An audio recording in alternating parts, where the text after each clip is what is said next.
Hello, friends. Welcome back to Healing the Divide.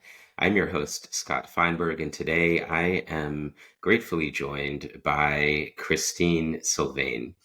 To give you a little bit of background, Christine is the founder and chief executive officer of Path to College Fellowship, whose mission is to secure the acceptance of as many high achieving, low income students into top tier universities as possible.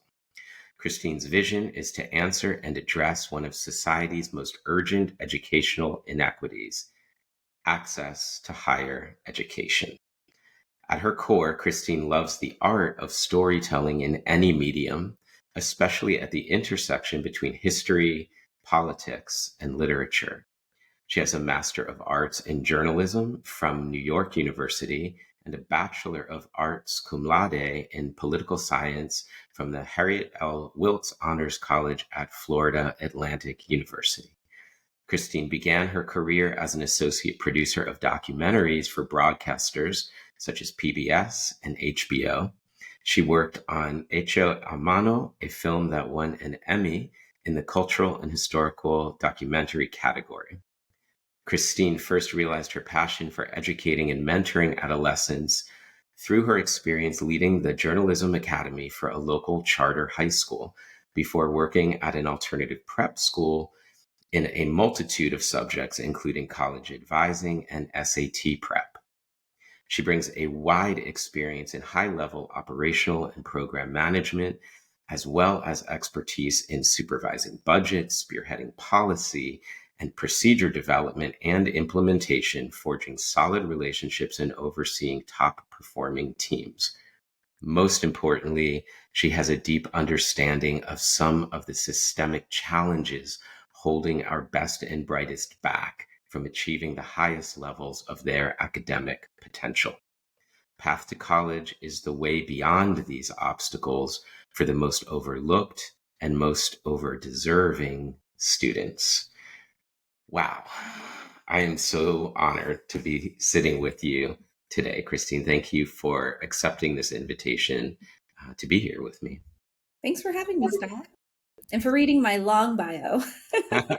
It's so chock full, actually. I don't even experience it as long as much as I experience it as full and robust. And the intersectionality of these various places of your background is so intriguing. There's so much I can't wait to dive into, but it's a really unique background with the media and storytelling. And then, actually that would be a great place to start because I'm putting myself in your shoes and imagining what that must be like to move through the journey that you've been on and this allure for telling the stories that need to be told that aren't part of our cultural awareness, our zeitgeist, even the way we think about some of these issues. And I always, remark about how, we consume information like crazy in this culture, but the stories that we're being told, it's like, there's so much biases and how to think about things, but at a more fundamental level, what we're even thinking about. And so I really have appreciated your capacity to point the camera and the lens of our awareness into these places that are calling for deeper attention and not just telling the story anymore, but it seems like you got your hands dirty. You jumped in from storyteller to story changer. And I'd love to know how you made that jump from documentarian to really diving in Wow, and that is a long story, how I made that jump personally. I appreciate the question and the framing of the question. Certainly, I think at my heart, I'm a journalist and a bit of a social scientist. And so my experiences, my life story has sort of propelled me to this moment where I'm leading this organization and very passionately developing this mission and impact. But it came from experiencing the stories of others and putting those micro stories together to create the macro big picture of what is happening in our country. And so I'll tell you a little bit about my story and how it got started. So first and foremost, it's important to know that I'm the daughter of an immigrant. My dad came here from Haiti at 18 with just a couple dollars in his pocket. He had that story of, the American dream. He worked nights on Wall Street, running numbers before we had the algorithms doing it for us. He drove a gypsy cab. He took pictures on the weekends. And he actually came to this country and signed a contract that said, hey, I really want to study in the United States. And if I don't keep my grades up, I am willing to go fight in Vietnam. That is the wager that I'm willing to make for this opportunity for education. So it's very important to understand the bet that my dad made when he was 18 Mhm. to have the opportunity to study, to develop his mind. It is integral to my family story, to who we are. And my dad came to this country. He kept his grades up. He had a very interesting career. He was an engineer and he designed simulators to train the military. So when take your kid to work day, I would go sit in a helicopter simulator that my dad had helped design. Right. So that's really cool. And, he was one of the first Black men to do a proposal at the Pentagon. And a third of the room walked out of the room, right? Because and that's like his story, right? And so he was very successful. He's a very intelligent, very hardworking person and a wonderful father, and he gave us a great life.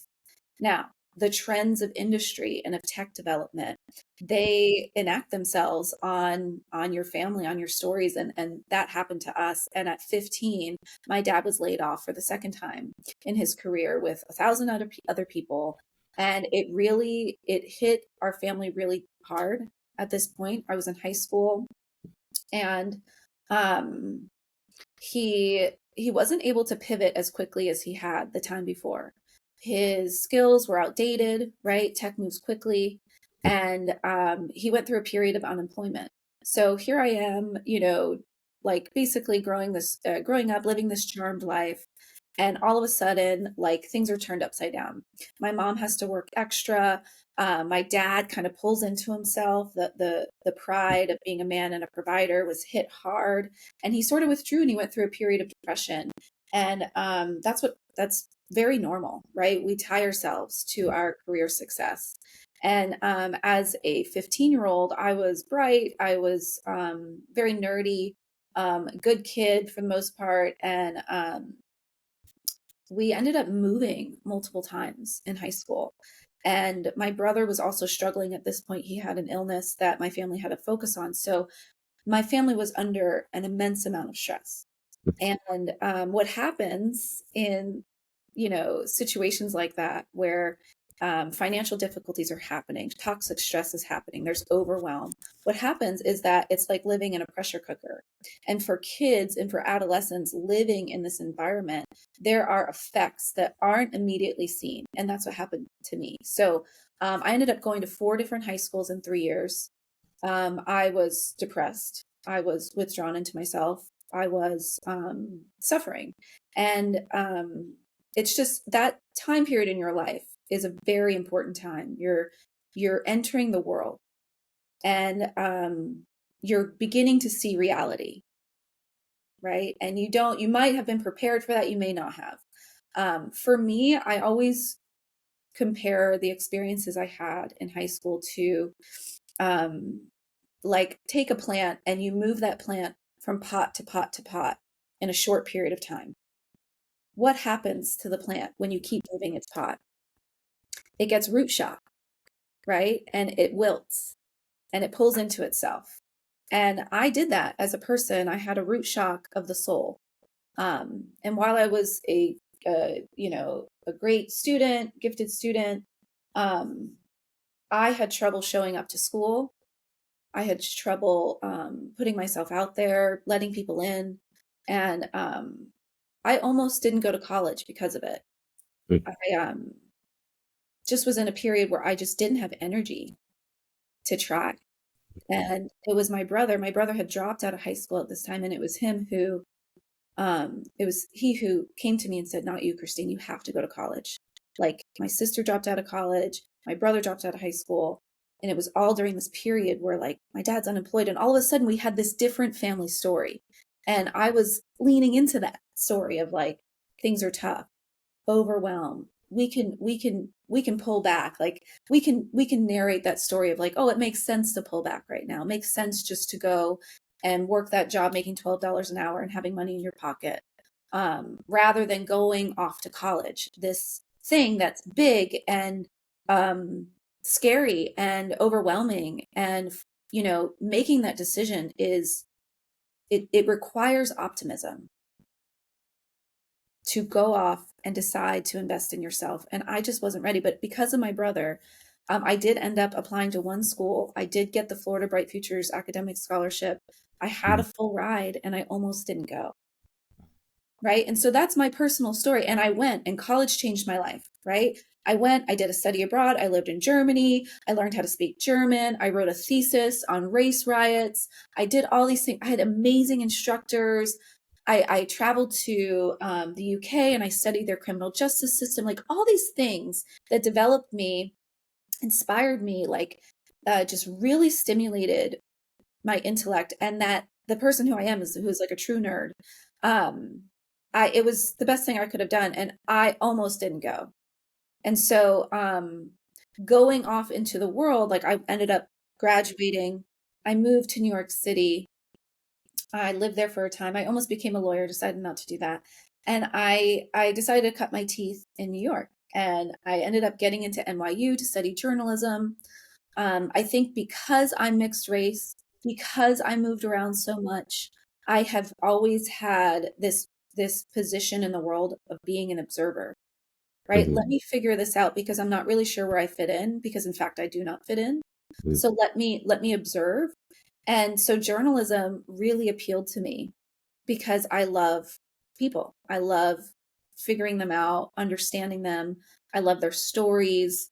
And that side of me that really realized that I love people was very healing, because the teenager was afraid of people, Mhm. right? But actually, actually I love people. And so I went into journalism, and it was wonderful, but it was during the financial crisis, and I actually was studying long form creative nonfiction. Okay. So you kind of touched on this a little bit, like our social media, 10-second story world, which I am a part of. I'm not good at it. I watch it, I consume it. I really prefer long form storytelling. Mhm. And I prefer long form, richly researched news stories. I don't like the headlines. I don't really listen to them. I prefer to read my news. I prefer a real reasoned approach to looking at the world. And so that's what I studied. And I love to write. I love to interview people. And it was wonderful. But because of the shifts in the industry, and just I heard a lot like print is dead, print is dead, print is dead. It's not dead, by the way, but people get reactive, and that's a theme Mhm. through technology shifts. And I decided to segue into documentary work. And so again, learning the art of telling stories, um, from a ground level. I started as an intern and I moved up to associate producer, and it was really wonderful work. But what it did was really get my chops for project management, for bringing in partners, and just like doing the juggling act that we do in work that requires development and planning and task management. Mhm. So that was really good for me, and um, I loved it. But I had a child, and which was a complete full blessing in my life. And I had to rethink and kind of shift my perspective about what I was going to do. And I decided to teach on a whim. My mom kind of suggested it. She was like, "You're Mhm. not going to get this time back. Like, why don't you just teach for a little bit?" And so I did. And I just kind of did it on a whim. I threw my resume out there, and I was like, got a call that day, interview the next day. 25 minutes into the interview, they offered me a job, and I started 2 weeks later. And that is how easy it is to become a teacher. Mhm. Little, like, even though it's kind of good in a way, because then you get people like I ended up loving it and it changed my life, like truly. But you do also get a lot of other people who do not belong and should not be put in front of students. Mhm. So that's a little scary. And where does that happen most? It happens in low income communities, in schools where parents are too overwhelmed with their life struggle to notice or to stand up and do something about, hey, 6 out of 10 of my kids' teachers don't have teaching certificates. Like, what's going on here? you Right. know. So there's a lot of issues there, and that's when I first became exposed deeply to the inequities in our education system. So I was very lucky. I was educationally very privileged. I was always in great schools with great teachers, with kids who showed up ready to learn every day. When I stepped into this classroom, I was teaching government and economics because my bachelor's is in political science. And I was put in a classroom with kids anywhere from 15 to 19. Um, 8 of them, there were 30 in the class. 8 of them had IEPs, so um, a 504 plan. So they had some sort of ESE accommodation request, and I was not told that. Mm. I had no idea, like that they even needed it, that I was supposed to be doing that. And I started teaching like a college professor, right? Because that's what I was used to at that time.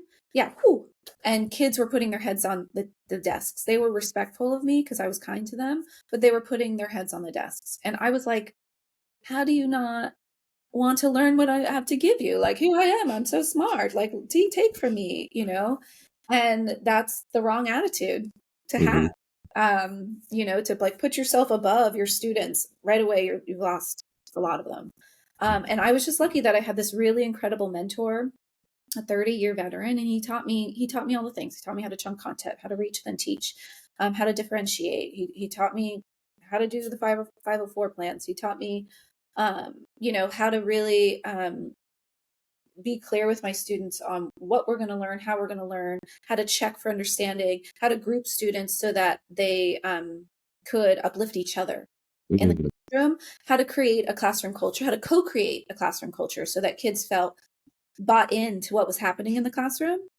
And all those things are just incredible life lessons. And so in that classroom, I became that teacher who was really, to put it how the kids say it, like really extra. Mhm. Like I had really high expectations. I still have really high expectations. My team will tell you. And who many of the kids felt like I was asking too much of them. Mhm. And I was like, absolutely not. Everybody else is asking too little. And you can do it. And they did, and in education, we talk about raising the bar, and Mhm. that when you raise the bar, the kids move to the new level expectation. And I found that really real. Um, but I also learned the student stories, right? Like so often we are in the classroom and I would hear other teachers talk about their students in Mhm. ways that were not okay. Like these students just don't care. These parents don't care. Why should I care? Oh. I I had another teacher say, "Oh, my classroom is just a holding cell until these kids go to jail one day." That kind of bias, Mm. no one is going to learn anything when you're coming in with that level of prejudice Mhm. immediately. So, you know, those are the stories being woven by some of the educators, not all of them. There's amazing educators too, but those are the stories that I was hearing or some of the attitudes I was hearing. And then there was also the other side, the students. And the more I got to know them, the more that I realized they were going home to lights off, no parents, having to be caregivers, having to earn income, having to put together bologna sandwiches for dinner because there was nothing else. Um, and much worse than that. Like that's like my like PG version of what, the stories that I learned about students. We're expecting them to come in and be ready to learn and think that like we're the ones that they should listen to, that they should believe the what we're selling them, that education is the answer. They should believe it just because it's coming from me. You should believe it. Mhm. But it's not what they witnessed at home. right? And so when you have these like competing narratives, like, hey, you privileged woman coming into my world and telling me if I just study hard, I'm going to make it. But actually, I've seen my cousin, my auntie, and my mom all killing themselves, and nobody has actually gotten out. So why should I try? And also, I don't think that you actually see me or respect me or think that I'm smart. So why should I perform for you? Right? When I started to understand that, and when I started to like really give to the kids of myself and my own story, that's when I got that feedback loop going, where everybody was moving together and where there was respect and love in the classroom and learning. And so after doing that for a while though, I realized, oh my goodness, these kids aren't going to college. Oh my goodness, they're getting straight A's and they're not going. Like what's happening? What is happening? And the reality is that like making that decision requires optimism. It requires strategy and it requires support. And that is what was missing. Not intellect, not talent, not drive, and not ambition. The kids had that. They didn't have the other piece, the support piece. And there's a lot of people who say, oh, college is not for everyone. There's a lot of just that mentality of just low bar. Oh, it's fine for you just to do the bare minimum. You'll get out of high school and you'll be able to get a job making $20 an hour and that will be fine for you.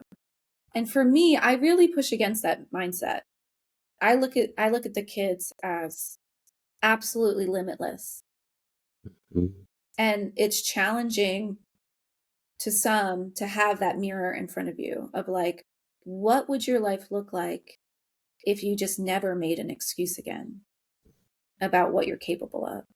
What if you chose to look at all your barriers, understand them, and choose to jump over them as slowly as it takes? Like, what if you just chose not to allow them to get in your way? What would your life look like? And that's kind of the spirit that goes into what we do at Path to College. And so it's systemic in the sense that we're overcoming a lot of systemic barriers, but it's personal in that when you're in a system that we are in, the only person who can get you over those barriers is really you choosing.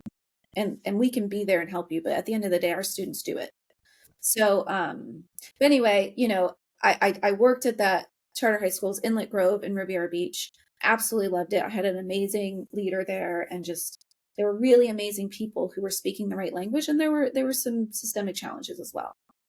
But I had a second child that I ended up working at a alternative prep school, and one that cost a lot of money a year, and that everything was curated for the student. It was like just the opposite situation. And those kids had stories too. And it wasn't like their lives were perfect or anything, but they did have every access to second chances, third chances, fourth chances, fifth chances that you could possibly be given in order to find success. And so, after witnessing that and getting really good at my job there, helping kids do well, helping kids find their passion within education and helping them increase scores and apply to college, I was like, I have a story, I have a skill set, this is something the world needs. Like I need to do this thing. Like when I look at my world, again, because I studied political science, Mm-hmm. I understood that like our our our country is really grappling with the widening wealth gap, and Mm-hmm. it's been happening for decades, and it is becoming more and more unequal. And societies that have a wide wealth gap are inherently less stable than those that have a vibrant middle class, right? My dad's from Haiti. That is the story of Haiti. Haiti will never be stable until more people can survive there and thrive there, period.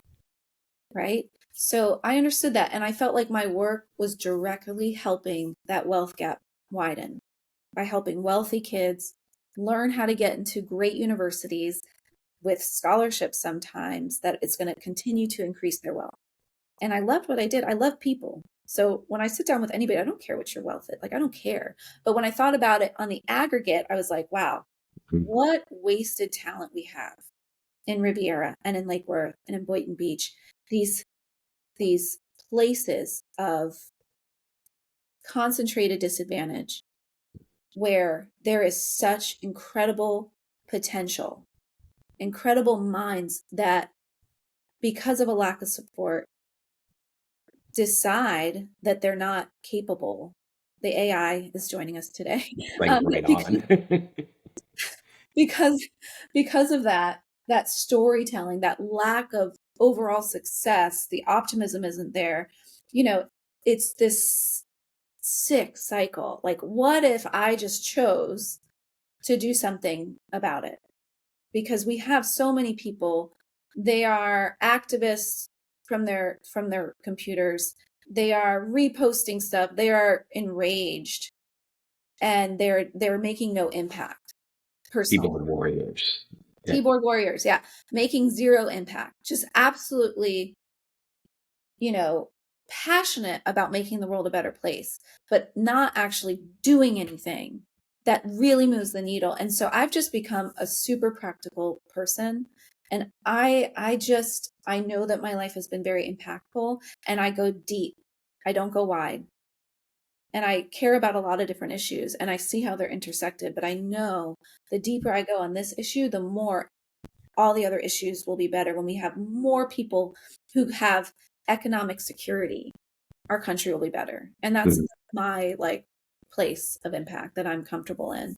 Um, so that's a little bit of the my story, and the storytelling that goes into it is the part that's most important, kind of, because the students, there could be a biopic and documentary about every single student that we work with. Students who survived the earthquake in Haiti at like 7 years old, watched people die, came to this country, had to learn English, had to take care of their siblings, had to work. Like, they've gone through so much. And for us to waste their their perspective, and let me rephrase that, for us to not fully develop their potential so that their perspective is brought to those rooms of influence and impact in successful circles, we are losing. Like, our country is losing. And so that's what it's about for me, is just really, for every student who has a story, if we can get them to their most impactful selves, where their perspectives, that understanding of the world, that humble understanding of the world and what they've been through, if we can bring that into every room of decision making, like, wow, what a world Mhm. that we can create. That's what excites me. So this is like a place I would love to just take a pause and let this wash over whoever is listening in this moment, to just have a breath and take in reflection this incredible share of your story. There are so many things that I wrote down to talk about with you today that you touched on that I want to really unpack and go deeper into. But before doing that, let's just take a breath and connect to that, like to receive. I want to take a moment for myself to genuinely receive the journey that you've been on. And I am honored to tell your story and to share your story and to use this platform today for that purpose.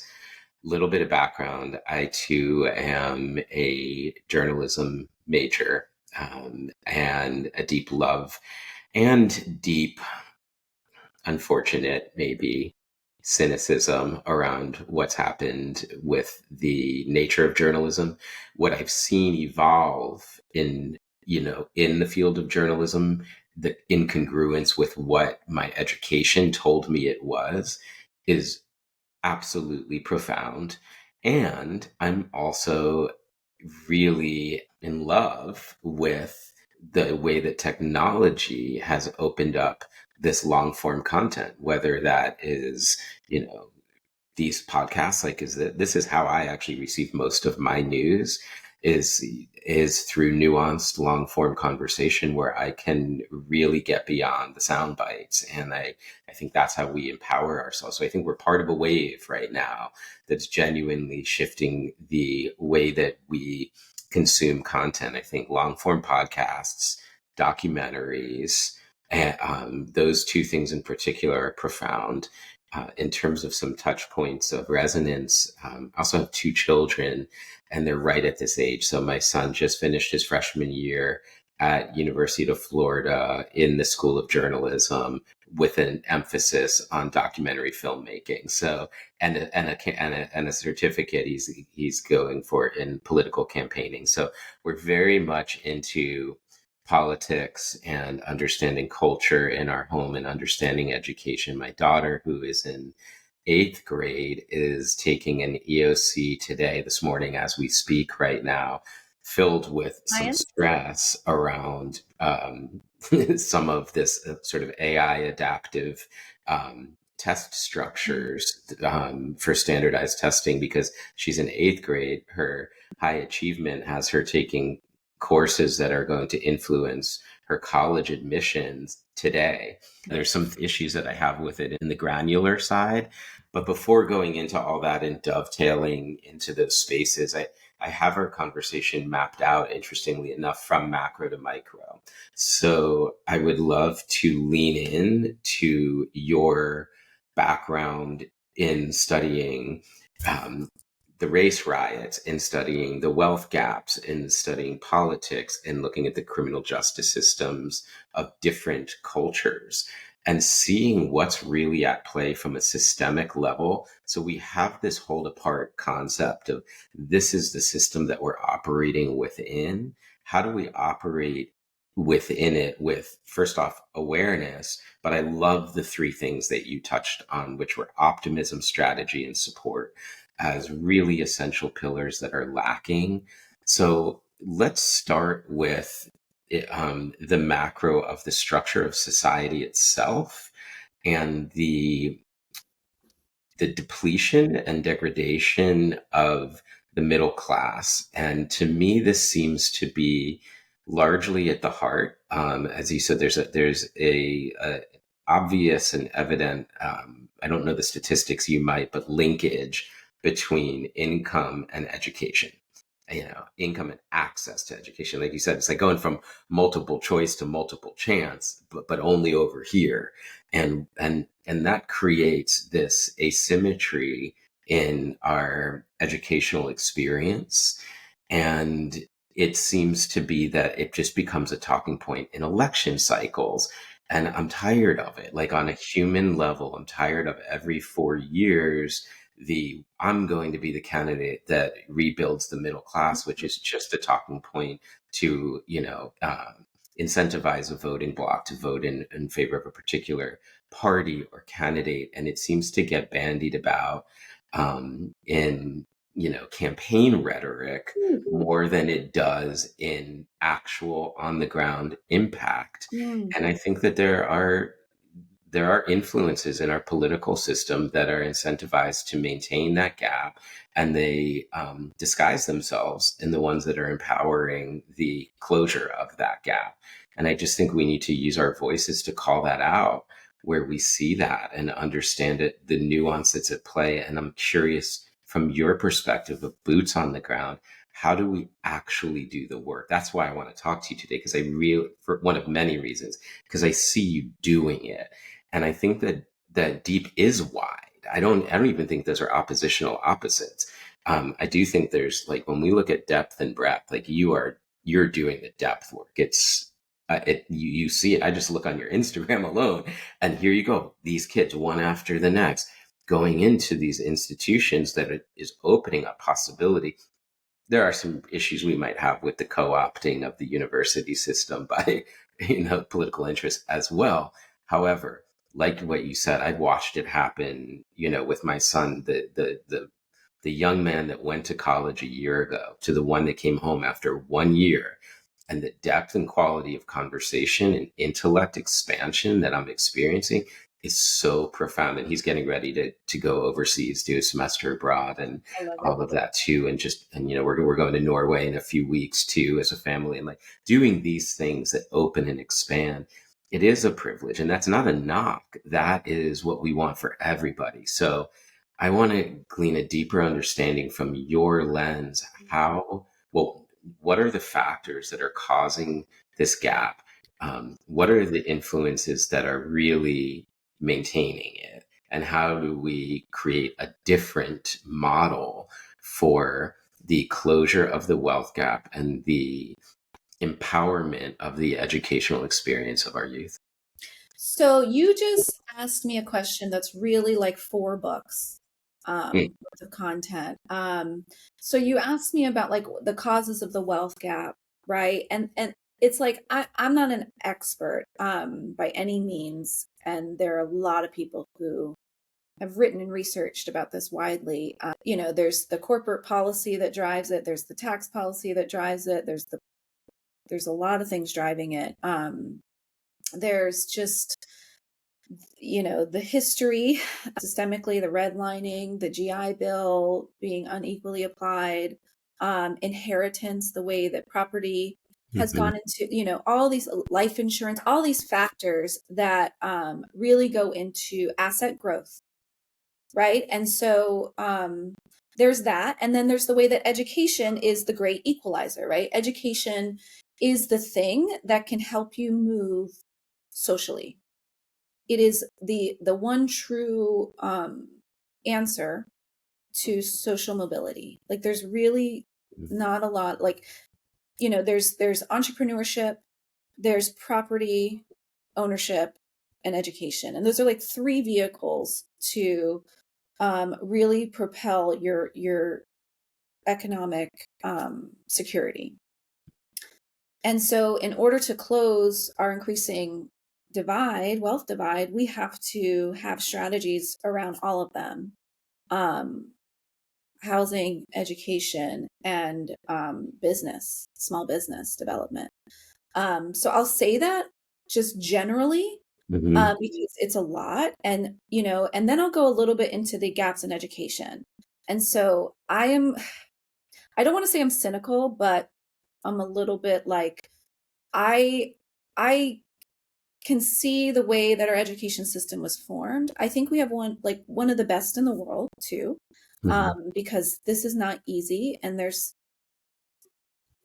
I don't want to act like it's easy to do, or that, oh, this other country has high scores, so we can just fix it overnight. I really don't feel that way. I feel like this is really tough, and that there are a lot of very intelligent people, um, courageous educators in the system who are doing the right things. But there's a lot to it. So let me just say, one, it's unfortunate that education is so politicized. It's unfortunate. It's unfortunate that every time we have a presidential election, there has to be an education platform that is a seeming shift away from what we were doing before. But if I could generally criticize it, I would just say that like we just rebrand what we're already doing. Yeah. um, and that really the states have the most influence on what's happening in education in each state. And that's it's good. Like, I'm a fan of um, people having influence in how they form their society, right? Local voice. I'm a fan of it. Mhm. And conceivably having the states over education, that's what you get.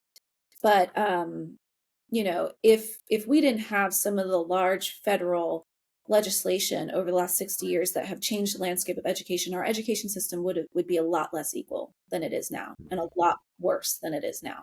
So I think that some of the more broader education policies that have been put into place um, have been largely good overall for pushing states to do better and to align curriculum so that we know every single American child has about the same level of education. That's important. And I don't want to get into this curriculum versus that curriculum, because I just think for the most part, we're just changing names and we're not really changing outcomes.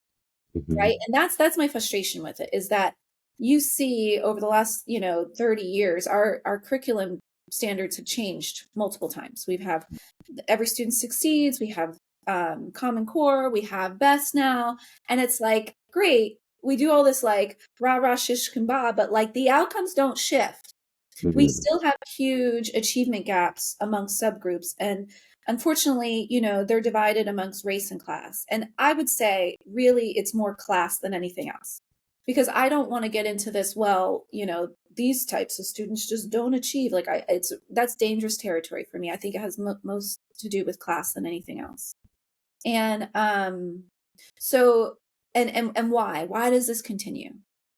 And I think if you ask that question, you cannot think about that deeply without looking at how housing policy um, is enacted in a local way. And again, we are a society of free people who are driven by self-interest. And so we congregate ourselves with other people who have the same interests as us in order to get the outcomes that we want.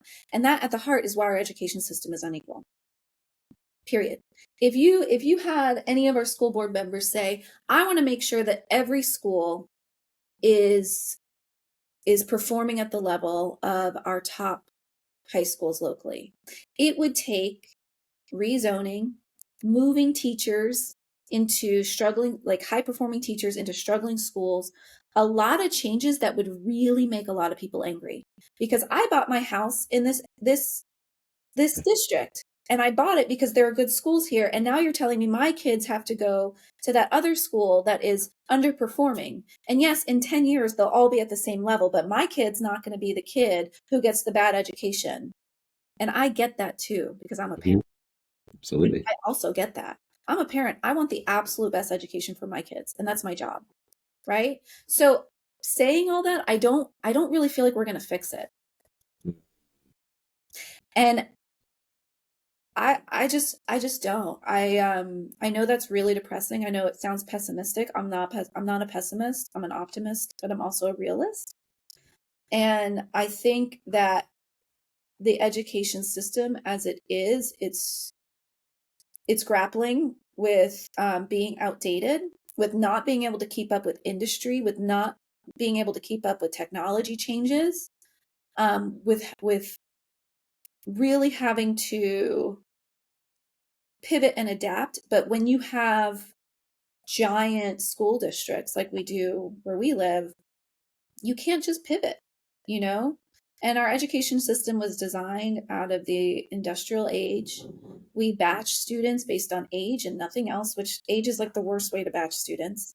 There's just so much to it that just that doesn't make perfect sense, but it is the system that we have. It's not perfect, but you can get a great education. And so I don't think we need to throw the baby out with the bathwater. I think that there are definite things that can be augmented to improve our education system, improve outcomes without riling up the hordes of people that would be angry if we made too many decisions. But mostly, I think that the way that we will move the needle to close those gaps happens outside of the classroom. It happens in corporate social responsibility. It lies in community initiatives and municipalities deciding we're going to invest heavily in after school programs. We are going to do what we know we need to do for the kids of our community. And in individuals saying, I see that this isn't unequal, and that my kid is getting a better pipeline as my neighbor's kid, which happens all the time. And so, what can I do to ensure that if I have two kids, like I'm helping two others? Maybe I'm donating to an organization like Path to College that's going to provide SAT prep because I paid for my own kids' SAT prep. Maybe I want to do that good work in this world to close that gap. Maybe I want to volunteer and mentor a student who doesn't have any role models that role model professional success, right? I really think that the answer is in the hearts and minds of caring community members more than it is in policy, which gets so, it just gets so like this is the like it just gets so inflamed, and we're in such a contentious period in our country. And of course there's a way. When there's a will, there's a way, but it's like it's the 50-year view. It's not the 2-year view. It's the 50-year view of like, let's really chart forward like what it's going to look like in 50 years, and how we can make slow shifts in our education system to bring us to a place where students can get what they need, can be challenged in a way where they're also allowed to fail, where they're allowed to bring their fullest selves into the classroom, where we have assessments that make sense because we need to track, where all schools are given the same resources and have the same community demographics around them, right? Let's give every school a fighting chance. I would love to see that in my lifetime. I would. But I know that it's a hard fight because people don't understand. They don't understand when they hear somebody saying, "Oh, we need to redraw these school boundaries." It makes people crazy Yeah. because fear, and because we are a society that is oriented around self-interest. And I'm a fan of our country, or in a lot of ways, because there's nothing better than self-agency, self-determination. Like there's nothing better than being able to go out and do your thing, Hmm. start your business, speak your mind. There's nothing better than that. Like I'm a fan of liberal democracy. Big fan. And so that's the way that this works. And it's not a perfect system, and it's a slow moving system. So that's a little bit about the political system that we're in. And I Hmm. just think that a lot of what I said is very general, and I'm aware of that. But at the heart, I think like if you want to see change, get up and go volunteer to help a kid. That's how I feel. Thank you so much. Yeah, as I'm taking this in, it's it first off, it's refreshing to have a conversation that invites us to think about this issue in a way that stretches us to, see it from the top down, but Mhm. engage it also from the bottom up Mhm. and look at the scales of from national to state to communal to familial Mhm. to the individual themselves, and the power that is inherent within each of us, Mm. but we need those environmental causes and conditions to support the favorability of what's inherent to come out. Yes. And so I think that is, yeah, that is largely our work. And I see in what you're doing a model wherein we can play the long game and the short game. And the long game looks something like, let's develop a 50-year strategy that no one's going, oh my God, you're going to rip my child out of the system in order to adopt this change. And they're not going to be the one to take the fault. Like you're just going to get turmoil We and get cannot do that. embroiled in that. Yeah. Yeah. It's not a suitable environment. Right. A soil, you talk about root shock. It's like root shock at a communal level. Exactly. And so I think that needs to get laid out in a way that is amenable to people, and manageable for them to co-sign on, and then at the same time to be able to move forward in the progression of these ideals, in ways that are largely supported by the community perspective. How do we care about our community? Yes. And to give opportunities and raise awareness for things like that. And the role that exists beyond government is important, I think, even in Mhm. public education. So when we're looking at, your model to me is again kind of going back to where what I noticed and what you were doing that was a light bulb moment for me is the potential role of the nonprofit sector in contributing to the betterment of society, and that it's an essential function that oftentimes when government is endowed with that responsibility, it just goes off the rails and gets embroiled in all of this, whether it's just rhetoric or like it gets, it's Red like, tape, really. yeah, I was gonna say the bureaucracy is Yeah, just it's just entrenched. not, yeah. And I would say that they're not as nimble, not as effective. It Mhm. just, I mean, I was yeah, going to say, it's a fleet of foot is what I was going to say. It's almost like a yacht trying to make a U-turn right. with a speedboat. So you Yeah, can become adaptive to the evolution of technology and the right. implementation of it in your systems. And I actually think there's incredible replicability and scalability, even if it's purely through consultant work, to say, here's a model Yeah, that we do in our community. Let's bring together people from other communities that are equally inspired to make this kind of an impact and educate them on how to do what you're doing. So there's a path to yeah, college in every community around the country. That's what I see is like we have a model here on how to fill the gap so that the people that are getting missed with, and we talk about wanting to grow our middle class, we talk about wanting to keep up to be competitive with these other cultures that are far exceeding us in like math and engineering, et cetera. And it's like, here is a massive, opportunity for our culture as a whole to even think at that cultural level for a moment, as like if we had a cultural identity and say we are absolutely selling ourselves short yes. by missing the opportunity to educate, inspire, support, and Yeah. empower people with capacity that's untapped. Ooh, yes, you get it. I get Absolutely. worked up. And I think the most important part is that about what we do is that it's a community drive. It's community led. It is um, ground level, and again, providing those three frameworks that we talked about: optimism, strategy, support. So for me, it's really about culture building. Mhm, And I think when you talk to most Americans, education is actually not a partisan issue. Everybody wants great education, and starting with their own kids, number one, right?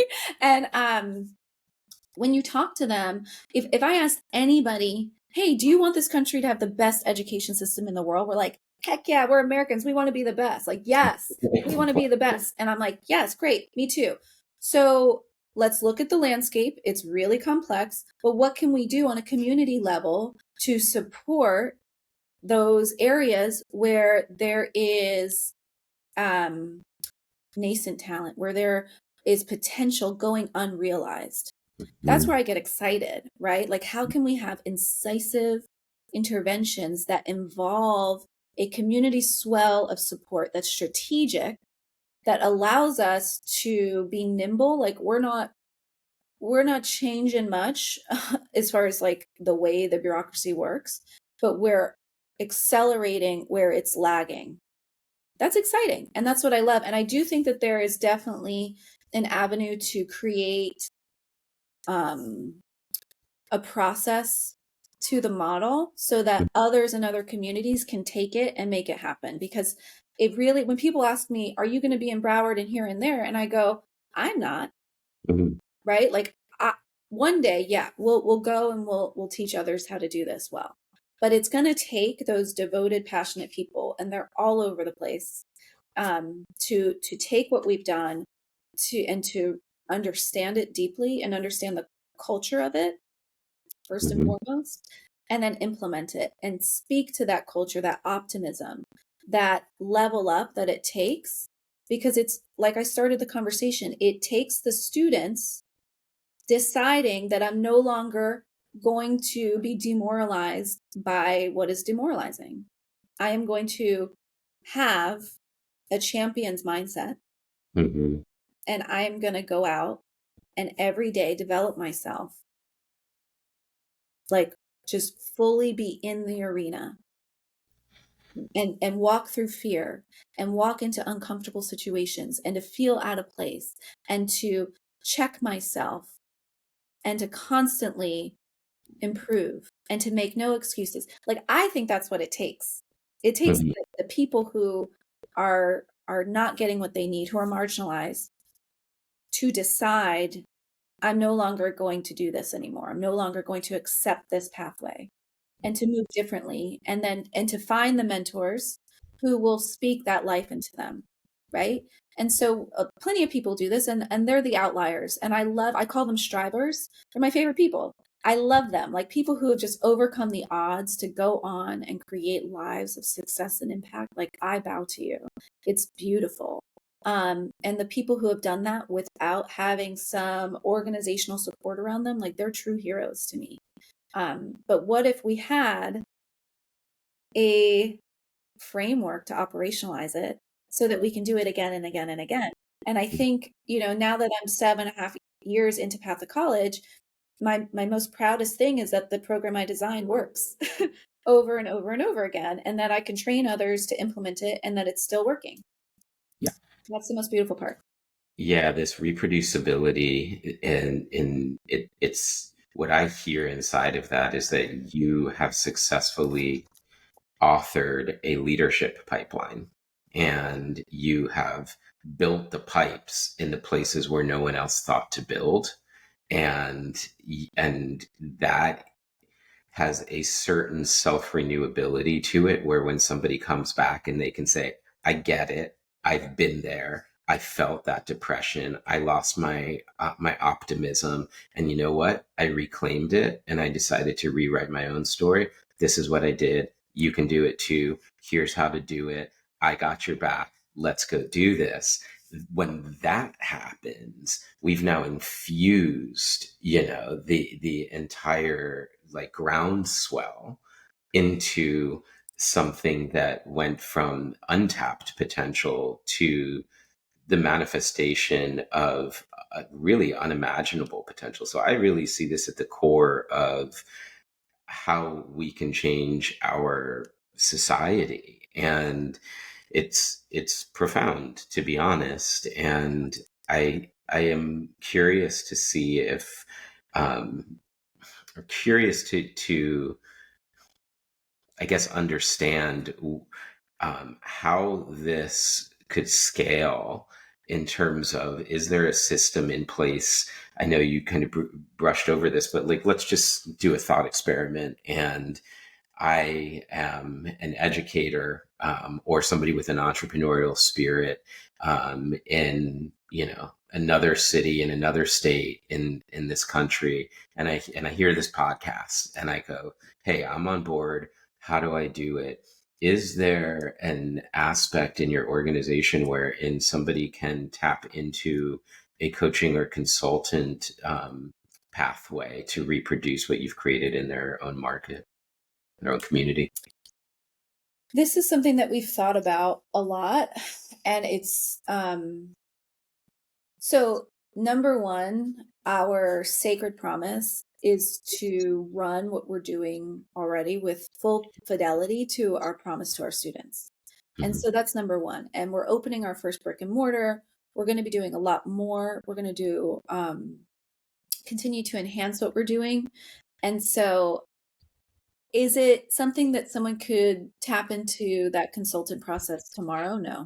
Mhm. And it's not that it's not ready, it's that it might take away from the growth that's happening here and the impact that's happening here. And so it's something that is definitely top of mind. Um, Mhm. and timing is everything. So I will not rush scaling and compromise quality. Yeah, I appreciate the integrity in honoring the timing of the process. I think so often, just as human beings at any, whether that's an individual level or a collective level, just because we can see something and perceive it doesn't mean that the timing is right to enact it. And it And does take maturity to discern. right, and so you were talking a little bit about leadership development and succession planning, and that our Mhm. students, we're putting those pipes into those areas where we're really creating avenues to actualize the most audacious dreams of our students. And that's what excites me. It's like, be Excellent. audacious. Like, you are limitless. Like, I love just looking at a kid and be like, you are actually limitless. Don't Hmm. let anybody ever tell you anything else, right? That's exciting. But for me, the succession planning is that our students should take over this one day, Yes. right? This is for them. This is the strivers circle. And they, we say this all the time. We lift as we climb. Like we are the ones we've been waiting for. We're not waiting for anybody else to fix our communities. It is our job, right? We Hmm. need to go out and be successful so that we can come back and do the work.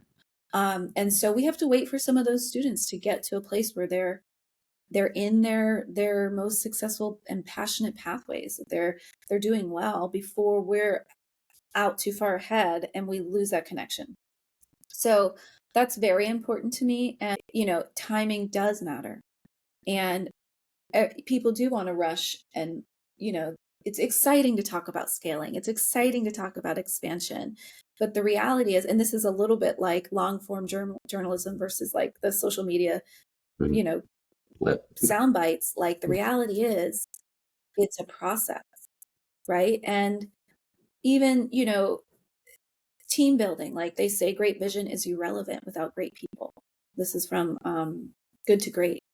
And for me, I am really grateful that I work with a team that cares and a team that is still developing in their roles as nonprofit leaders, as youth development unicorns. Like it, I think for me, my next step is to like write the book on mentoring, like fully seeing somebody so that that cultural part is out there Hmm. before I start putting in the tracks for operational expansion, because it needs to be something that can be quickly understood. And so that for me is like that next step in that process, Hmm. continuing to develop my team so that I can say, okay, run with it.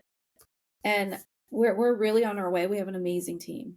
So we have an amazing team that are fully owning the programmatic side of it. And so the next step is the nonprofit management side of it, making sure I have a team that's ready to that part too, because you talked a little bit about how nonprofits are kind of the answer to marrying like the governmental and the business and the community, approach to impact. And you're absolutely right. And we are nimble and we are like every nonprofit, we're mission driven, right? And the mission, it's like a mini democracy.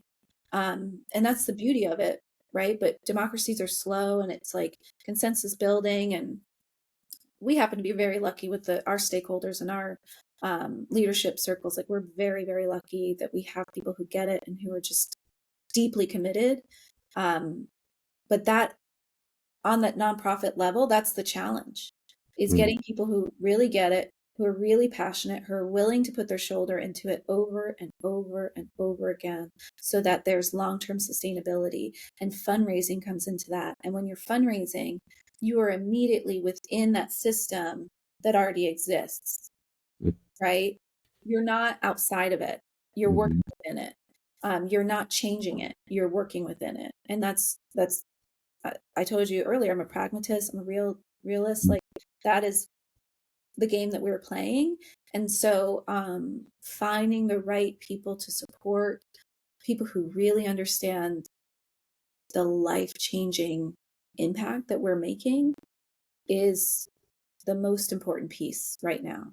And getting that endowment fund, getting our building up and running. Like I cannot go out and just piecemeal this in different places without fidelity to what has been started here.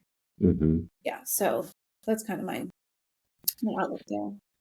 Yes, and again, to just to reiterate that piece of um, the acknowledgement and respect for wanting to really not just continue to like operate with integrity, but it feels like there's more to be done, more to be implemented with the addition of the brick and mortar, the time for the people that have gone through the system to fully matriculate through that process and then come back and take those leadership seats. Yeah. That's really, the patience is admirable, because Mhm. I know as an entrepreneur, that drive can really be the thrust. You have to kind of sometimes pull back on those reins and harness that energy for optimal expression rather than let it spill out. So there's a maturation in entrepreneurship as well. And I wanted to kind of tune into this specific piece because you've really presenced you with a steadfastness a few times that it's first and foremost it's about the culture and an understanding of the human beings and a recognition of a particular quality of mindset. And I would add to that nervous system regulation to understand how to have adaptive nervous system responses in order to navigate the turbulent conditions that we're often meeting people in that are marginalized. Because what you described at home as, I'm going to go make the bologna sandwich and, and you're telling me that I've got to do this, and this, but I haven't seen it anywhere. It, if we're not operating at the root human level and we're even just implementing these operational elements of it's SAT prep and it's how to fill out your college entrance exam, and we're so focused on the outcome that we're missing the person. It doesn't work. And so I'm curious about especially somebody. So I am a yoga and meditation teacher at heart now for 23 years, and been operating a brick and mortar studio for the last 14 years. And I was, a little background, the founder and executive director of a nonprofit that brought inner work tools to disadvantaged youth, starting with shelters for kids that have been abused and neglected and are living, not in homes anymore. Either most often they're passing through, talk about root shock again, 12 different shelters or foster care families by the time they're 18. There's a massive issue with kids that age out at the age of 18 but haven't yet finished school, where nonprofits can fill that in. And what I appreciated about that, and I appreciated about the state of Florida, was they helped fund our work to send yoga teachers into the shelters and give them some inner work tools to support self-regulation for what's happening inside of the human being, is a deeply important cause to me, and was grateful to raise hundreds of thousands of dollars in that system that you're talking about, writing grants, creating fundraisers. I Thank you. mean, what goes into that people don't realize I don't is you're realize. running two companies, because Yeah. your fundraising arm Yep. is a separate operation than your operation, and most businesses, those are synthesized. So you're really Yeah, running you two get it. different Yeah. things. So yeah, you are selling your product to someone who will pay for it but won't benefit from it. Correct. Yeah. Like it's like It stretches us so thin in the name of helping. So it's like, wow. it does. It really is such work. Like it's good work, but it's a lot of work. And I will say, thank God for philanthropic, charitable individuals from every level. And this is another thing I love about our country. We're very philanthropic. We give, even from every level, from Gen Z all the way up to baby boomers. Everybody gives. Everybody understands the need and the goodness of giving. And so it's just aligning people's understanding and passion with the impact and making sure they understand the impact. So thank you for calling that out. But I think to your question about nervous system regulation Mhm. and the need for students to um, be clear in themselves, right? The way that we approach that, and I'm so grateful that you asked this question because it is a tough one. And, we have a public health advisory around youth mental health right now. Like, we are in a really tough period for adolescents. Like, I had a really tough adolescence emotionally and existentially, and like it was really hard. I really struggled. with depression. And our kids nowadays, it's so many more anxiety and depression. It's so many more. And I think a lot of it has to do with social media and the really high levels of stress that we enact on students in school. So you briefly mentioned this earlier, Yeah. and I'll try to get back to it, but I do want to get to the way that we approach caring for our students in the midst of having very high ACE scores. So our students have higher ACE scores than most, adverse childhood experiences. Hmm. They live in environments of toxic stress, of overwhelm. They have adult responsibilities. They are going to school during the day as well as at night because their schools don't offer advanced coursework. So they're dual enrolling at night because they are ambitious. And not all of this amounts to them going to college. And that's the sad part.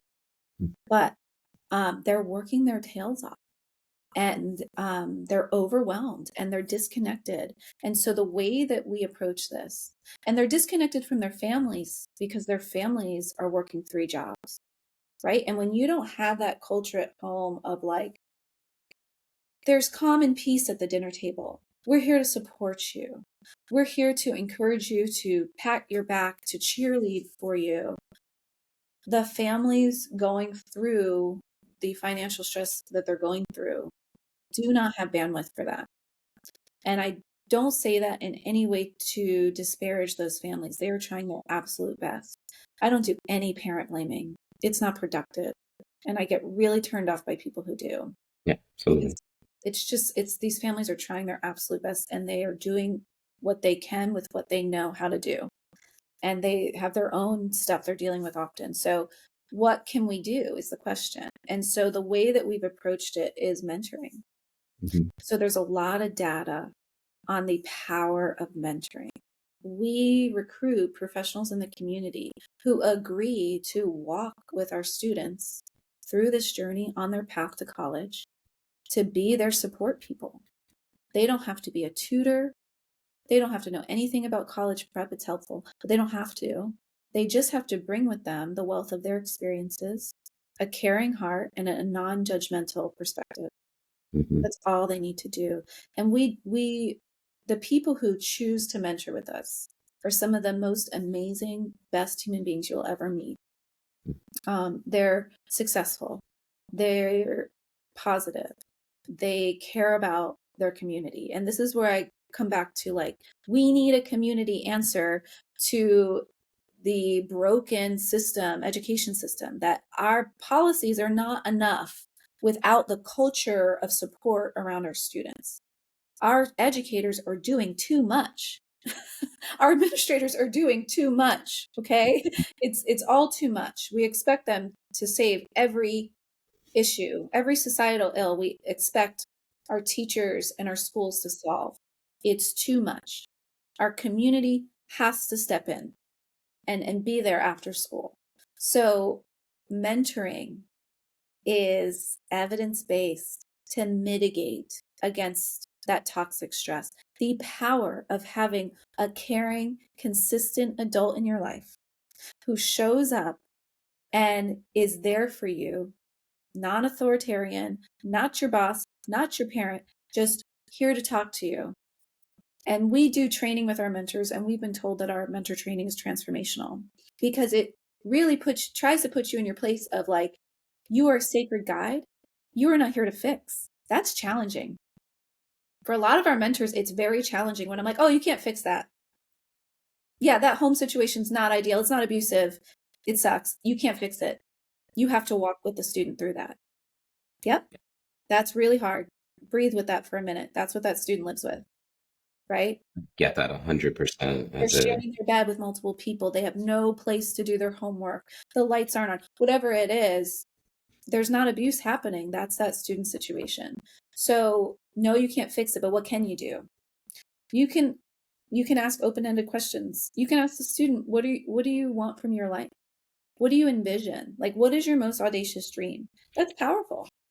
And what are the like little things that you can change today to help you get there?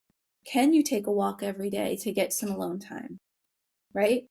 Can you set some goals around improving your relationship with your dad or your mom or your grandma or your sibling? Can you decide that I'm going to take 10 minutes to connect because I'm not happy with this relationship? Or my teacher doesn't like me, so I'm going to go and approach or I don't think my teacher likes me, so I'm going to go and have a conversation with the teacher, and I'm going to talk it out with my mentor first. Or I want to get an internship. How do I get that? Oh, okay. Let's create a plan, right? Trusted adults who care, who show up consistently. The data shows kids are missing less school. They're more likely to graduate. They have higher levels of confidence, higher levels of willingness to take on responsibility, more optimistic. It's super, super powerful. It's super powerful. And I'm not a super religious person, but there are a lot of these same kind of, conversations and themes in a lot of the world's religions, the power of connecting with a human being one-on-one. And that's what we do for our students. And that is what we have found to be the linchpin. Because like you said, we do all the tactical stuff. We do the college prep, we do the tutoring, we do the soft skills. We have all this like project-based enrichment. It's super cool, super fun. But without every kid having that one support person, they wouldn't have the emotional bandwidth to show up like we need them to. That is the most powerful aspect of our work. 100%. So, yeah, I love that you just touched on that. And that was a big part of what I wanted to call into this conversation. First off, I created a meditation called emotional bandwidth. So I love that you just used that terminology because I think it's important that these inner work tools increase the bandwidth of our capacity to be with a wide spectrum of human emotion without the need to try to fix them, and that's not the role. And as a coach and as a yoga teacher trainer who trains people in these things, we literally do exercises where we'll give people a sentence and we'll have them turn it into a question. Then we'll have them take a yes no question and turn it into an open ended question. Then we reframe into reflective listening questions. And then we talk more about somatic interventions, not this is what you should do, but hey, let's learn how to regulate our nervous system. I can teach you how to take 5 deep breaths, and the power of connecting someone to their own internal resources, supporting them with just being seen and present, witnessed compassionately and fully, and to celebrate their victories that disconfirm their narratives about what's possible is incredibly transformational. Yeah, and that's it, and so I love that you're including this, and I'll put this out for maybe something offline, is if there's a way that our yoga and meditation center can support the inner work aspect of what you're doing. I'd love to explore that and contribute in that frame. Maybe it's through mentors, maybe it's through students that you're working with or staff, but to empower the mental emotional wellness of everybody that's involved. That's something where we have the infrastructure intact, and I would be inspired to contribute in some way. So we can, Beautiful. Thank you for that offer. yeah, absolutely, we Follow can up. we can dive into all I that will also say after. we do peer So I have wellness a question circles for with our you. students so that they increase. It's kind of a fun one. If you could fast forward, like what I'm imagining here is like a fast forwarding 20 years. I know you're on the ground and in the fidelity, as you said, of it all. And I love that. But let's just fast forward 20 years, put all your interests together, and you are the head of the DOE, of the Department of Education. What would you do differently from that level? Have fun with it. Take a moment. I laugh because, it's such a political question immediately, Scott, and I really try not to get deep in that world. And I think to truly solve for some of the issues that we see in the system, you have to have um, a teacher recruitment, training, and retention program that really works. And so that is something that I would think is really important to take on, because we have just people who are in the education system and they're just floating. They're not inspiring to kids. They don't understand the impact of their classroom, just how important it is. And that's a huge issue. So, how do we really rate teachers? And I would never tie funding to these kind of ratings. I want to be really clear about that. But how can we really, like in any business, you want to be able to promote people who are doing well and get rid of people who are not. And in our education system, it's really hard to get rid of people who are not doing well. Mm. I mean, I have seen what I've seen, and people who should not be around children, just don't have the right nervous system for it, don't have the right love for them. And if you don't love those kids, get a new job.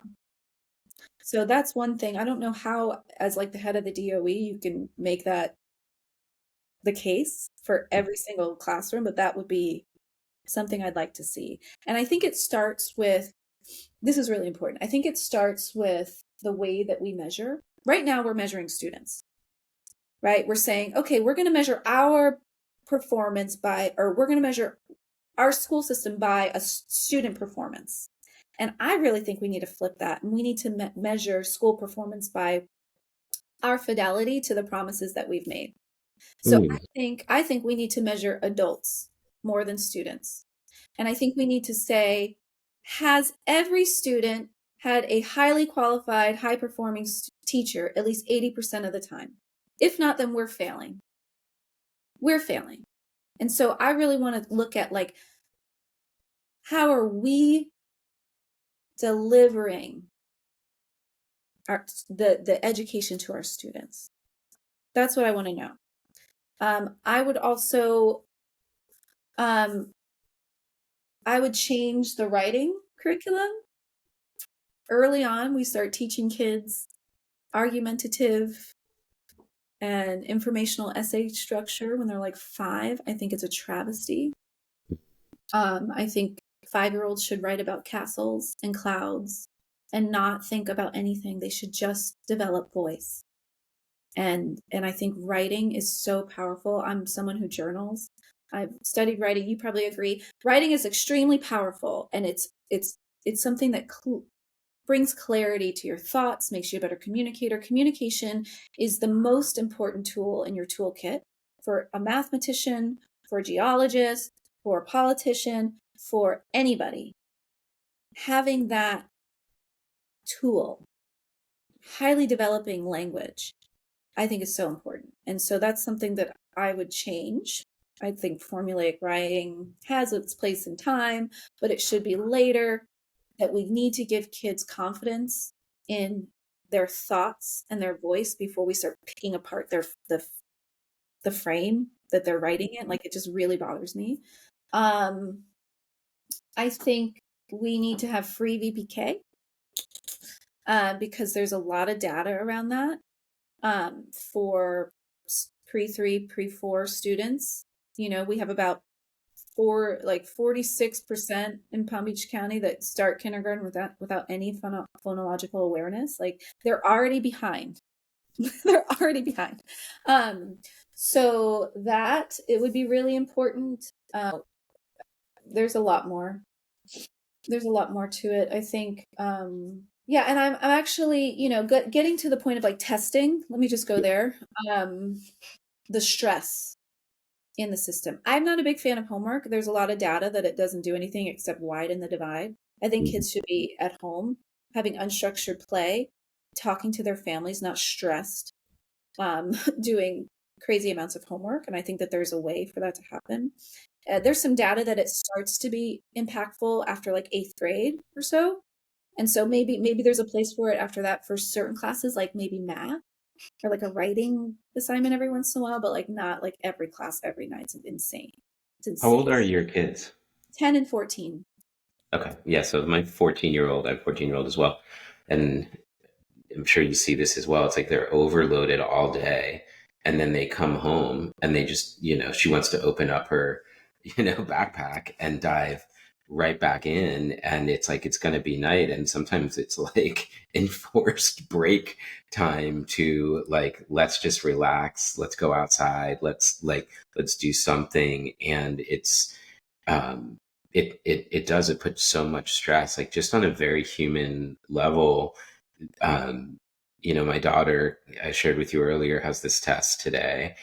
She came home, she was stressed last night. We got to do some work, do some study, but we did a meditation.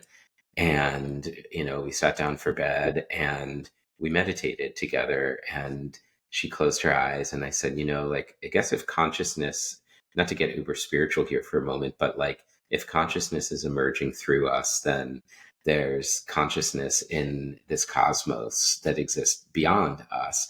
And so we're just going to call in the consciousness of the cosmos to be on Team Sienna. Sienna's my daughter's name. To like, if you're stuck in a moment on that exam and you need the support. There's an AI thumbs up again. You need the support of the universe to have your back. Just go to that first intuition. It's going to be universe on Team Sienna. We're visualizing positive outcomes, no Yeah. stress. We're going to get up early. We're going to have plenty of time in the morning. We're going to eat a healthy Yeah. breakfast. We're going to have a positive mindset. I'm going to be thinking about you while you're taking the test.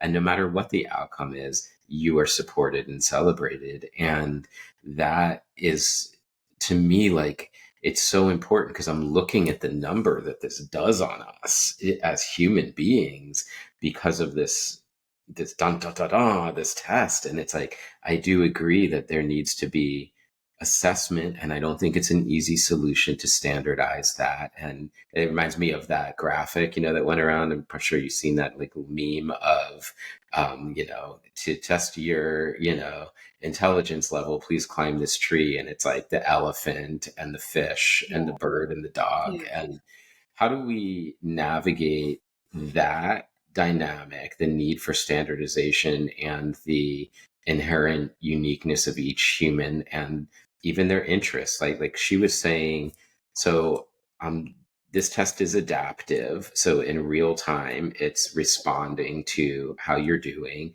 But if she's like, if I do worse on this math question because it's not what my strength is, now the entire test starts to not only potentially bend, but now it impacts my potential college admissions because it looks like I am taking a lower level test, and that doesn't seem, equitable and fair.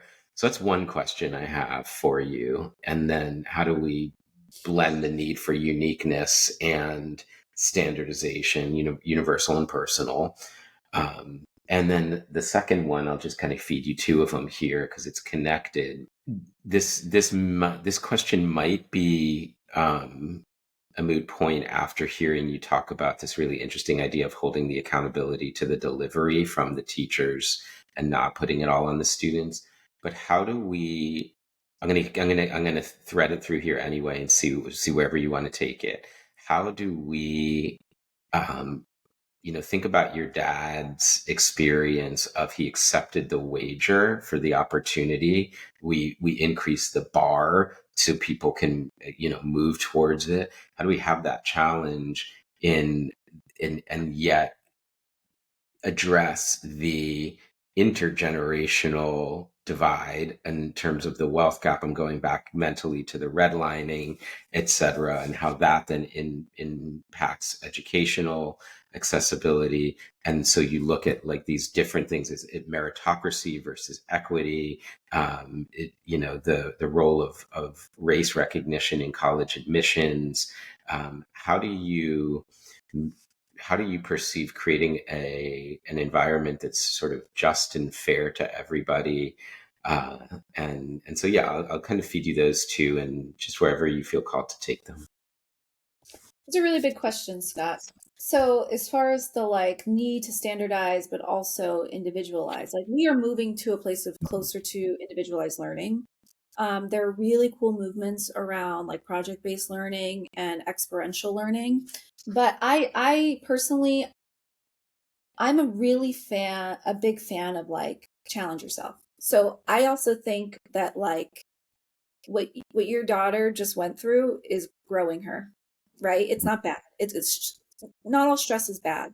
Stress is Sure. actually pretty good as long as you have the decompression after and the reflection time. As long as it's not chronic, stress is good, right? Hmm. You don't grow without stress. Your muscles don't grow. Your brain's not going to grow.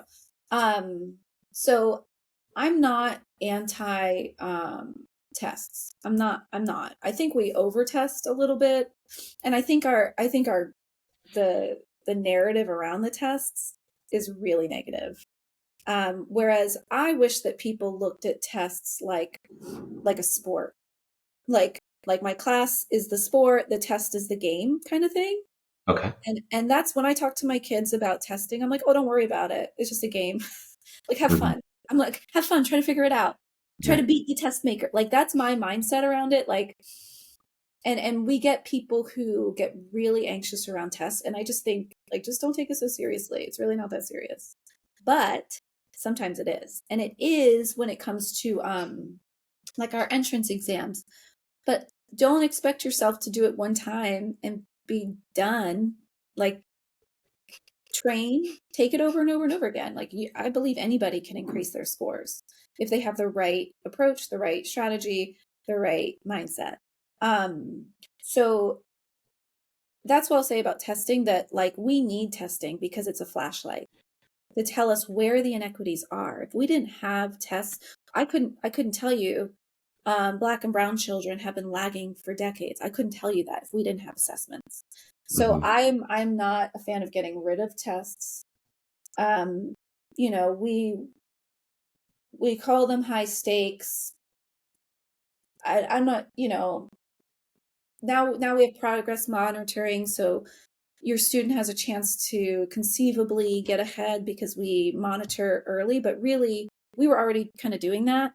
So, the tests aren't going away, but what we need are the structures of support so that kids have somebody like you, Scott, saying, you have the universe on your side.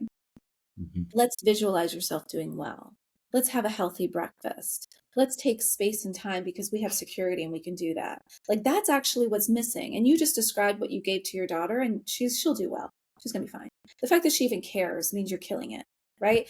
I was thinking all the kids who don't care at all about these tests have nobody that is even talking to them about it and who are going to show up and like Christmas tree it and put their head down. There are so many kids like that. And reminds me of a book called I Will Not Learn From You. Hmm. It's a really good book. It talks about creative maladaptation, that subconsciously we shut down in environments where we're expected to perform by people who we don't feel like affirm us or see us or value us, that there's a disconnect. And so when you're in environments where like you're communicating something and you don't feel like it's getting through, it's probably because the other person doesn't feel like you fully see them or something. Like that's at the heart of disconnection in relationships and classrooms and beyond. So I think that like our job to solve some of these answers is to figure out how every student can have that support system around them in school and after school. And that takes having, a society and policy that ensures that there's security, right? That there's not this feeling of desperation. And that's what really makes me sad about our country right now is that people go home with complete overwhelm because they can't keep up. And we have such an incredible country. There's no reason that should be, right? There's just no reason that that should be. Like, if you're an American, you should have a standard of living. And it's like, we don't. And I think that that's the part that yields academic performance. And the schools are trying their best, but they cannot solve for that part. That's the part our community has to solve for. And so when you ask about, standardization versus individualization, I do think that um, our Our education system is actually pretty pluralistic. There's a lot of different avenues to explore and to do this choice program or this after school program. There's a way to get a really fantastic education in the public school system. There is a way. You just have to be highly engaged. And that's kind of the way our world works. Like, you got to be aware, open, learning. And so, to your point, Scott, about that individual internal transition, I think, how can we get people to realize that sooner? Hmm. That, like, you are the creator of your life early on. The earlier you get that, the better you are, period. And I even say to my kids, it's not your teacher's job to teach you, but it is your job to learn. Like, I So have a where really wild mindset about education. And I just think the way to overcome it is that for students to really understand that, like, you might not like the teacher, they might not be a great teacher, but what can you do about that individually? And I love that so much. And so where do you stand going maybe to more of that next piece? Because it feels like a natural segue of something like DEI initiatives and meritocracy based systems. How do you Well, think about this? I don't think we have a meritocracy in our country because we don't have an even playing field. So there's a lot of wasted talent. There's a lot of unrealized talent that's not competing, right? We have a very unequal system. So I don't believe it's a meritocracy.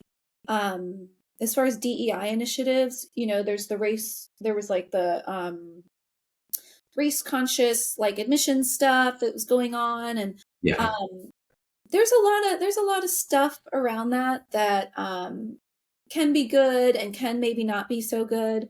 I think it is incumbent on the universities and the corporations that want to hire for diversity, and hopefully all of them do. Hopefully all of them understand that diversity drives performance, Mm. right? And so, I think we get into this place where words become really like Yeah. charged, and it's like, call it DEI, call it whatever you want. I think mostly people don't want to have this like cancel culture. Yeah. And I think that's where we get into the fray, where we have like and some organizations do it this way or that way, but we have uh situations that come about where the auspicious outcome is like, we're doing DEI, and then there's just emotional just muck that happens. And Mm. I think when it comes to, are we ensuring that every kid gets what they need, regardless of where they live or what their parents do for a living? And are we creating pathways where everybody knows where the access points are for different pathways? Then we're going to naturally get more diversity. Hmm. So, there's a lot of questions about like admissions committees, like, oh, are we lowering our standards in order to reach like some, you know, racial goal or quota or whatever? And Hmm. I I don't know. I feel like that's the wrong question being asked. I think it's about, how do we measure talent? And I think if you've read Hidden Potential, Adam Grant, like, the thing is, and you should, it's phenomenal. Like, talent is not easily recognizable on like an academic transcript, right? It's not fair to look at like 10 different academic transcripts and say, oh, I can measure these against each other. No, you cannot. No, you cannot. You don't really know. And that's why some kids have that 4.0, 4.5 and go to college and fail, because they're not ready emotionally or socially, right? How can we look at the full human being? And what I can tell you is that a lot of my students, some people say they're not ready. They're not ready to go. And I go, you don't know that. Like, who are you to put that limit on them? How dare you? Yeah. Right? So, and what I find is that my students, they've been in the types of school pipelines that are not as excellent as some other students. And they go off to these excellent schools. And I tell them flat out, the bell curve just shifted. You better be in that writing in math lab every day. You better have a Right. best friend in financial aid. This is not going to be easy. Do not expect it to be easy. But what they have in them is tenacity, determination, and grit. And you cannot get that on an academic transcript. And that is the only thing in this world that actually matters. So that's how I feel about it. I think that we get lost in the fray. We make it too racialized. Like, the thing that's racial about it is that low income communities are predominantly Black and brown. And we can look at that, right? But I think the answer is more about how do we give each student what they need, period, in school and after school, allowing or empowering and encouraging corporate, government, and institutional leaders to say, if we don't have a diverse workforce, we're going to lose, because we're not going to have a competitive advantage. We need a competitive advantage. And diversity drives performance, period. And so I think that's really difficult. And again, I think it goes back to the hearts and minds of individuals saying, I am going to make sure that I am opening the door for someone who may not fit whatever mold, that I'm not a cookie cutter thinker. Like, that's what I really want. Like, how can we not be cookie cutter thinkers?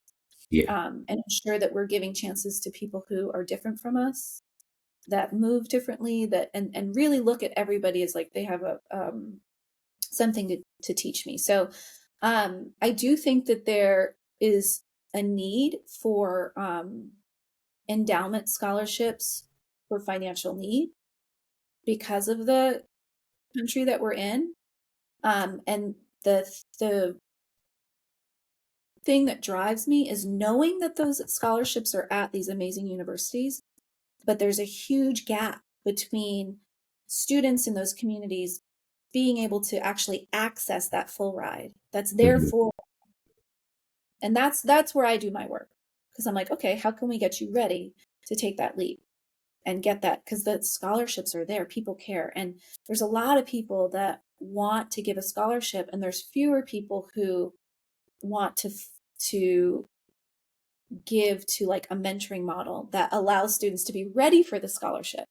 Interesting. Because in low income communities, like a student with a high GPA is half as likely even to send in an application.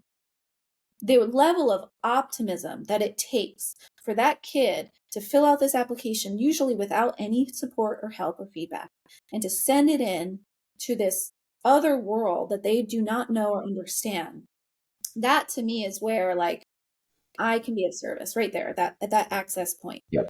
So,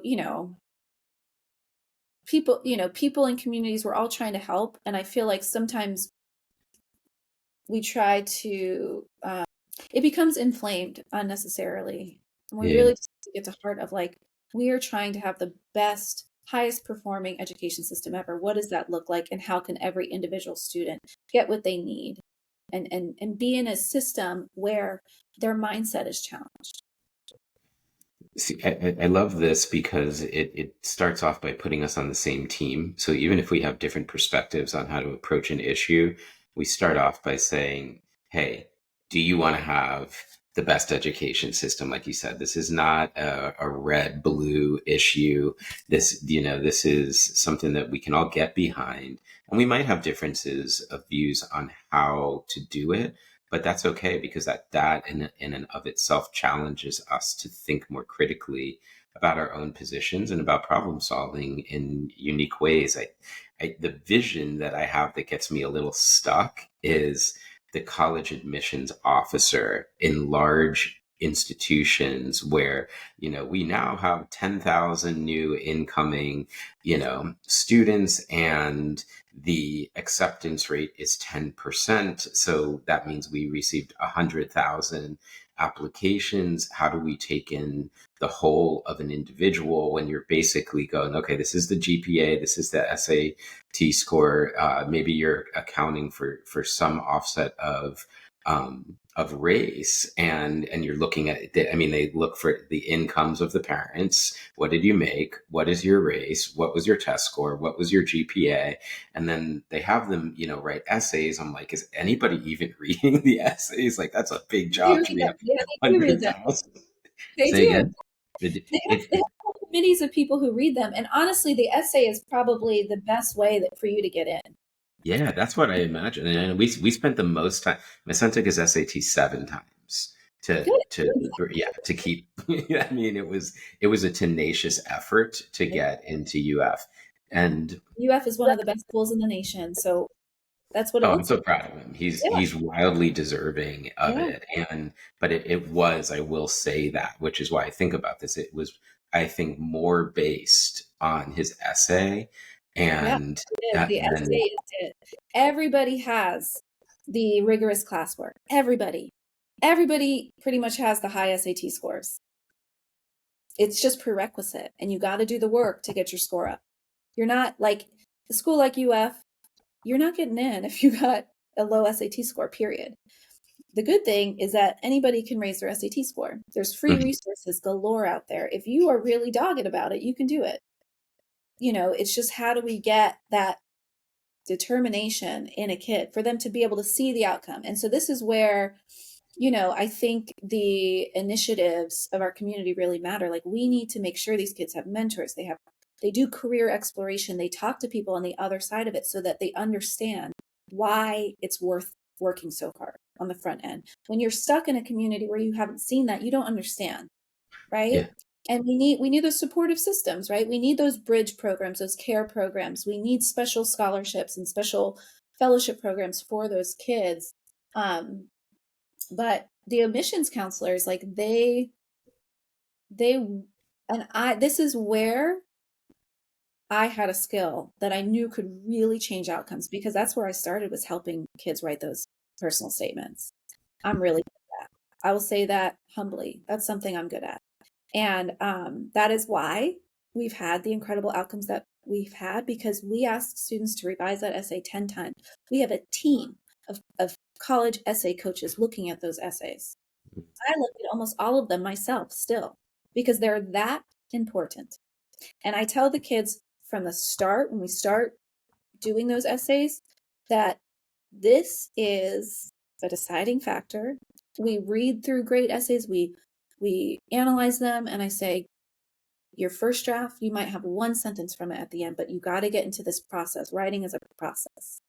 And you can't be precious about it either. And by the time your essay gets to me, you will have gone through it multiple times with multiple people, and I'm still going to destroy it.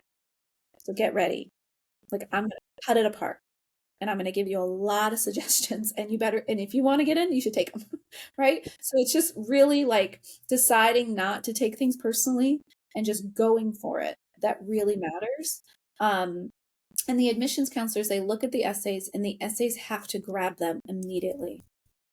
And I've read a ton of these essays, and students of a certain age and certain experiences, they tend to write the same type of essays. And once you're one of these like expert readers, which you've just read a lot and you can just quickly catch what's happening on a page, you get really good at it, and you can quickly go through them and be like, nope, nope, nope, nope, nope. And when you get that essay that grabs you, you're like, thank God I needed this, right? And that goes in the yes pile. And it's a quick way to go in the yes pile. And so, what is maybe that's a good place for us to wind down on what's the secret sauce? I think it's no cookie cutter approach to it, but it's authenticity, The and word it's I have that you're going displaying to say. I love that. it's Yeah. it's displaying that you have an understanding of the world and your place in it, and Hmm. clear view of how you want to go forward. And there are many ways to get that across on a page. Storytelling is very important. Part of it, the literary techniques of storytelling that work.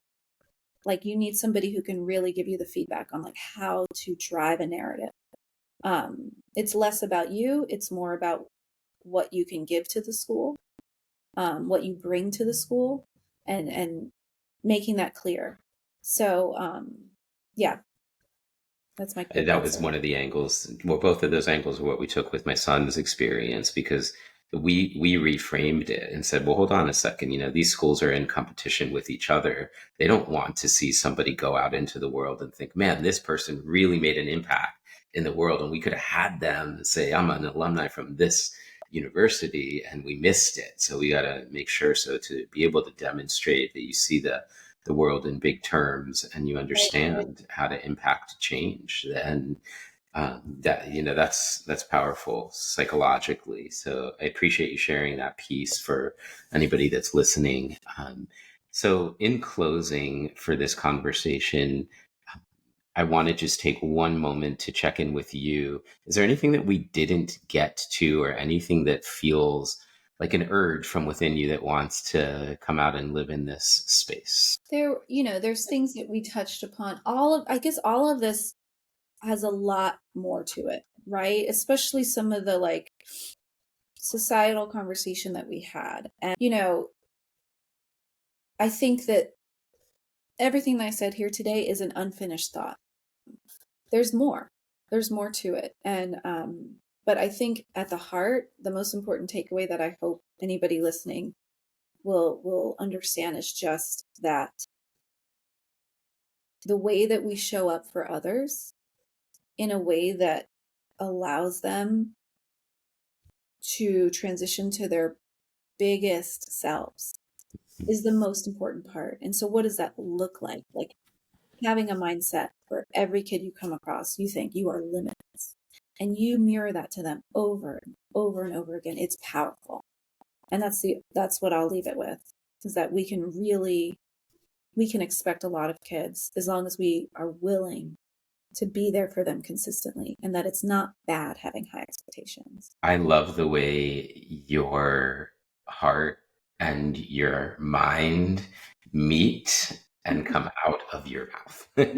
I love the infusion of compassion and wisdom from the traditions that I study. They talk about those, as they say, the free bird flies with two wings, one of wisdom, one of compassion. Mm, It's where the heart and the mind meet to guide a mm, life. And the fact that you are, that you grew up, that your story is one of being born in a home where your father came here as an immigrant and was a cab driver and an engineer. Like, did I mm. get that right? I mean, Well, later an engineer, but started as a cab driver, running numbers for Wall Street, taking pictures on the weekends, just like doing the whole immigrant story thing. Yeah.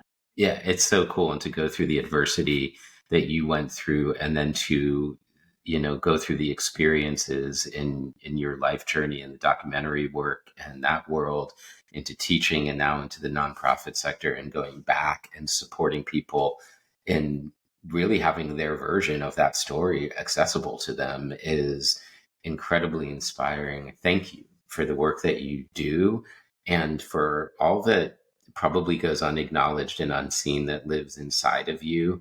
I want to just thank you for sharing a piece of yourself and your heart today and taking the time to be with me. Thank you so much. God, I really appreciate the conversation, the really um, tough questions, probing tough questions and good questions. It was a pleasure speaking with you. Thank you so much. Thank you to everybody for tuning in and being a part of this conversation with us.